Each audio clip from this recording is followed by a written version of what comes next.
ఎవడి రావణ్ ఇప్పుడు కూటమి ప్రభుత్వం టార్గెట్ చేసి అంత ఇంపార్టెంట్ ఏముంది? ఉపా చట్టం పెట్టవలసిన అవసరం ఏముంది? ఈ రావణ్ వెనకాల ఎవరున్నారు? అసలు ఆ 1,50,000 ప్రతి నెల ఎవరేస్తున్నారు? రావణ్ నిజంగానే దళితుడా లేకపోతే చౌదరియా? రావణ్ని ఇలా ఉసుగొలిపిన వ్యక్తులు ఎవరు? టీడీపీనా లేకపోతే జనసేన లేకపోతే వైఎస్ఆర్సీపీ? అసలు ఈ రావణ్ టీడీపీకి సపోర్టరా లేకపోతే వైఎస్ఆర్సీపీకి మద్దతుదారుడా, జనసేనకి వ్యతిరేకం? ఈ విషయాన్ని మీరు తెలుసుకోవాలంటే ఈ వీడియోని పూర్తిగా మీరు చివరి వరకు చూడండి. మీకు చాలా విషయాలు బయటపడతాయి. హలో, హాయ్ అందరికీ నమస్కారం. My name is Ram. Welcome to CEO TV. ఈరోజు మీకు ఒక ఇంపార్టెంట్ భయంకరమైన నిజం చెప్పబోతున్నాను. అదే టీడీపీ జనసేన మధ్య జరుగుతున్న అంతర్గత యుద్ధాల లేకపోతే జోసఫ్ రావును పెట్టిన చిచ్చ. చాలా విషయాల మీద ఇప్పుడు ఒక రిపోర్ట్ అయితే తయారైంది మాకు.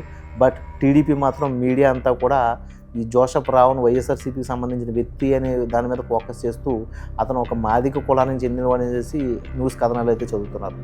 అయితే ఇదంతా కూడా అతను లోపల వేసి మరి అతని మీద ఉపా చట్టం పెట్టి అయితే మాత్రం టీడీపీకి సంబంధించిన అనుకూల మీడియా అయితే మాత్రం ఒక న్యూస్ కథనాలు అయితే చదువుతుంది. బట్ దీని వెనకాల టీడీపీ ఉంది అనేసి ఈరోజు వైఎస్ఆర్సీపీ అంతర్గతంగా అయితే చర్చలు పెట్టుకుంటుంది. రేపు ఎల్లుండో వాళ్ళు ప్రెస్ మీట్ పెట్టి చెప్పబోతున్నారు. ఎందుకంటే వైఎస్ఆర్సీపీలో కొంతమంది పెద్దలు నాయకులు కలిపి ఒక మీటింగ్ పెట్టుకున్నారంట. ఆ మీటింగ్లో జోసఫ్ రావణ్కి అయితే సపోర్ట్ ఇవ్వకూడదు, ఇప్పుడు వరకు ఇచ్చిన సపోర్ట్ని అయితే మాత్రం ఉపసంహరించుకునేలాగా ఉండాలి. ఎందుకంటే జోసఫ్ రావణ్ తయారు చేసిందే టీడీపీ అని చెప్పి వైఎస్ఆర్సీపీలో అయితే మాత్రం ఒక మీటింగ్ పెట్టుకున్నారట. ఎందుకు అంటే ఎప్పుడూ కూడా జనసేన టీడీపీకి సపోర్టెడ్గా ఉంటుంది. అయితే జనసేన అనేది కొంత ఎదగకుండా ఉండాలి అంటే జనసేనకి ఎప్పుడూ కూడా ఇన్ఫ్లుయెన్సర్స్ నుంచి లేకపోతే ఈ కొంతమంది కార్యకర్తల నుంచి ఎప్పుడు ట్రెండ్ ఉండాలి. ఆ ట్రెండ్ ఉన్నప్పుడల్లా జనసేనలో కార్యకర్తలు మారుతూ ఉంటారు, లేకపోతే ఈ ఇన్ఫ్లుయెన్సర్స్ మీద జనసేన కార్యకర్తలు టార్గెట్ చేస్తూ ఉంటారు. దానివల్ల ఏమవుతుందంటే జనసేన వర్గంలో ఉన్న ఈ మెయిన్ పొలిటికల్ రాజకీయ నాయకులు ఎవరైతే ఉన్నారో వాళ్ళకి టీడీపీకి మధ్య అంతర్గత పోరు అనేది కొంచెం తగ్గుతుంది. ఇది పూర్తిగా రాజకీయ కోణంలో చూసిన ఒక రిపోర్ట్. అయితే ఈ జోసఫ్ రావణ్ ఎవడు అని ఆరా తీస్తే జోసఫ్ రావణ్ కూడా ఒకప్పుడు టీడీపీకి మద్దతు ఇచ్చే ఒక నాయకుడు. ఓకే, అలాగే అతను ఇన్ఫ్లుయెన్సర్గా మారాడు. అలాగే అతనే కాదు, అతనితో పాటు ఇప్పుడు టీడీపీకి యూట్యూబర్గా పనిచేస్తున్న ఒక ఆవిడ ఉంది, ఆవిడ పేరుతో సంథింగ్. ఆవిడ ఈ జోసఫ్ రావణ్ కలిపి వీడియోలు చేసేవారట. అయితే జోసఫ్ రావణ్ని బయటికి పంపించి వైఎస్ఆర్సీపీకి మద్దతుగా వీడియోలు చేయాలి అనేసి టీడీపీలో ఉన్న కొంతమంది కోవర్ట్స్ అయితే మాత్రం తయారు చేశారనేసి ఈరోజు వైఎస్ఆర్సీపీ లీగల్ సెల్ అన్అఫిషియల్గా అయితే మాత్రం టెలికాస్ట్ చేస్తుంది. అయితే ఇందులో జోసఫ్ రావణ్ టార్గెట్ ఎవరు అంటే టీడీపీ కాదు, జనసేన. ఎందుకంటే జనసేనని టార్గెట్ చేస్తూ ఉంటే ఎప్పటికైనా సరే జనసేన వీక్గా ఉండాలి. బట్ జనసేనలో ఉన్న సామాజిక వర్గం మాత్రం టీడీపీకి సపోర్ట్ చేసే విధంగా జనసేన ఉండాలి. సో జనసేనలో ఎవరో కూడా రాజకీయ నాయకులు పాపులర్లో ఉండకూడదు.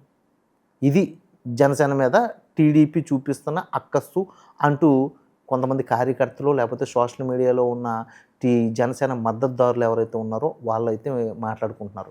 అసలు నిజంగా టీడీపీ చూపిస్తున్నట్టు లేకపోతే కూటమి ప్రభుత్వం చూపిస్తున్నట్టు జోసఫ్ రావణ్ దేశద్రోహ చట్టంకి ఇరుక్కునే వ్యక్తేనా?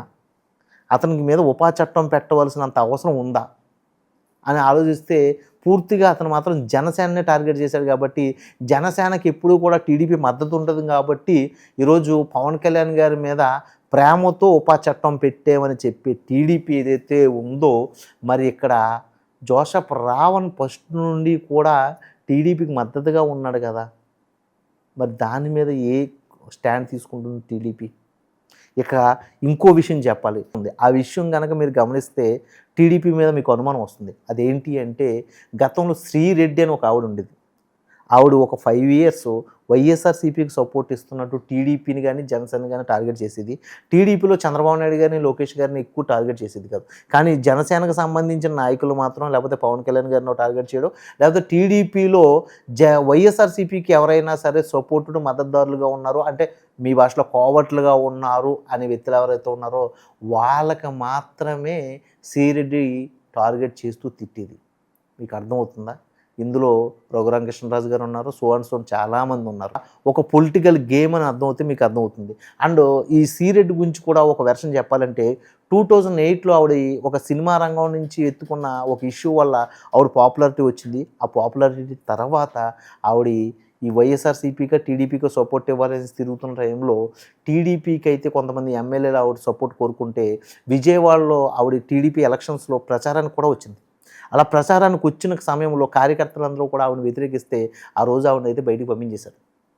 సో అక్కడి నుంచి ఆవిడ వెళ్ళిపోయిన తర్వాత ఆ కార్యకర్తలు ఎవరైతే ఉన్నారో లేకపోతే ఆ టీడీపీకి సంబంధించిన ఎమ్మెల్యే పెద్దలు ఎవరైతే ఉన్నారో వాళ్ళే అన్అఫిషియల్గా నువ్వు వైఎస్ఆర్సీపీకి సపోర్టెడ్గా టీడీపీని తిట్టు, నీకు ఎంత అమౌంట్ కావాలితే అంత అమౌంట్ పంపిస్తాము అనే విధంగా అయితే మాత్రం ఆవిడకి సపోర్ట్ ఇచ్చారనేసి మా గ్రౌండ్ రిపోర్ట్లో తెలిసింది. ఆ తర్వాత నుండి ఆవిడ వైఎస్ఆర్సీపీకి మద్దతుదారులుగా టీడీపీని జనసేనని పచ్చిబూతులు తిరుగుతూ ఆవిడ సపోర్ట్ ఇవ్వడం వల్ల జనాల్లో వైఎస్ఆర్సీపీ ఇంత గోండా రాజకీయం చేస్తుందా, ఇంత వల్గర్గా ఉంటుందా అనే విధమైన కోణంలో జనాలకి ఒక రాంగ్ ఎలిగేషన్ అర్థమయ్యే విధంగా అయితే మాత్రం ఆవిడైతే మాత్రం ముందుకెళ్ళింది. సో ఆ తరుణంలో వైఎస్ఆర్సీపీ ఇలాంటి చాలా గొడవలు, ఒక బోరిగడ్డ అనిలు లేకపోతే ఈ సీరెడ్డి ఇలా సో అండ్ సో చాలామంది గొడవలు అయితే మాత్రం వైఎస్ఆర్సీపీ ఓడిపోవడానికి కూడా కారణమైంది. సో ఇదంతా మీకు అర్థమైంది కదా. కానీ టీడీపీ ఎక్కడా కూడా శ్రీరెడ్డిని అరెస్ట్ చేయించలేదు. ఎందుకు అని ఆరా తీస్తే ఆవిడ రేపొద్దున నాకు అరెస్ట్ వారెంట్ ఇష్యూ అయితే నా కూతురుకి ఇబ్బంది కలగవచ్చు, నా కూతురు ఒంటరిది అయిపోతుంది.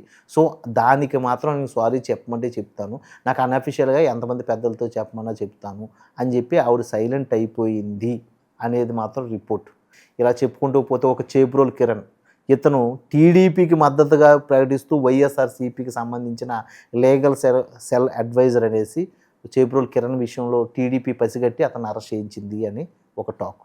ఇలా చెప్పుకుంటూ పోతే ఇప్పుడు చెప్తున్న బొజ్జ ఐశ్వర్య, ఈవిడు కూడా టీడీపీకి సంబంధించిన కోవట్టు, వైఎస్ఆర్సీపీకి సంబంధం లేదు, బట్ ఈవిడ మీద దళిత కార్డుని యూజ్ చేసి టీడీపీయే కావాలనేసి టార్గెట్ చేసి వైఎస్ఆర్సీపీకి మద్దతుగా టీడీపీని తిట్టించుకుంటూ అక్కడున్న కొంతమంది టీడీపీ నాయకులు లేకపోతే జనసేన ఎమ్మెల్యేల మీద టార్గెట్ చేసి వాళ్ళ అవినీతిని బయటపెట్టే విధంగా చేస్తే రేపొద్దున వాళ్ళకి సీట్లు ఇవ్వవలసిన అవసరం లేదు రాజకీయ కోణంలో అంటూ ఆవిడ అక్కడున్న వాళ్ళందరి మీద టార్గెట్ చేస్తూ వీడియో కంటెంట్ చేస్తూ ఉంటుంది. సో మీకు ఇక్కడ అర్థమయ్యే ఉంటుంది ఎవరు లీగల్ సెల్లో ఎవరు టీడీపీ వర్గానికి పనిచేస్తున్నారు, వైఎస్ఆర్సీపీ వర్గానికి పనిచేస్తున్నారు అనేది. ఇది యూట్యూబ్ ఇన్ఫ్లుయెన్సర్స్గా చెప్పుకుని, ఇన్స్టాగ్రామ్ ఇన్ఫ్లుయెన్సర్స్గా చెప్పుకునే వాళ్ళ యొక్క అంతర్గత కోణం అనేది మా గ్రౌండ్ రిపోర్ట్లో అయితే మాకు తెలిసింది. మరి దీని మీద అయితే మాత్రం రాబోయే రోజుల్లో అందరూ వ్యతిరేకిస్తారు, ఖచ్చితంగా నన్ను బూతులు తిడతారు, లేకపోతే కేసులు కూడా పెడతారు. కానీ నాకు వచ్చిన సమాచారం మాత్రం నేను చెబుతున్నాను, ఇది ఇంటర్లింక్గా వైఎస్ఆర్సీపీ నుంచో లేకపోతే టీడీపీ నుంచో జనసేన నుంచో అన్అఫిషియల్ కార్యకర్తల యొక్క మీటింగ్స్ ద్వారా మాకు తెలిసిన విషయం. బట్ మీరేమనుకుంటున్నారో కూడా తెలియాలి కదా, మీకు కూడా ఒక అనుమానం వస్తుంది కదా. ఆ అనుమానంలో మీరేమనుకుంటున్నారో మీ కామెంట్ రూపంలో తెలియజేయండి. అయితే నా కంటెంట్ ఇప్పుడు దాకా మీరు చూస్తున్నారంటే నా కంటెంట్ మీకు నచ్చుతుందని నాకు అర్థమవుతుంది. నా కంటెంట్ నచ్చితే ఫస్ట్ ఆఫ్ ఆల్ లైక్ చేయండి, షేర్ చేయండి, సబ్స్క్రైబ్ చేయండి, మీ ఫ్రెండ్స్కి ఫార్వర్డ్ చేయండి. మరో ఇంపార్టెంట్ కంటెంట్తో మీ ముందుకు వస్తాను. అప్పటి వరకు సైన్ అవుట్ మీరు.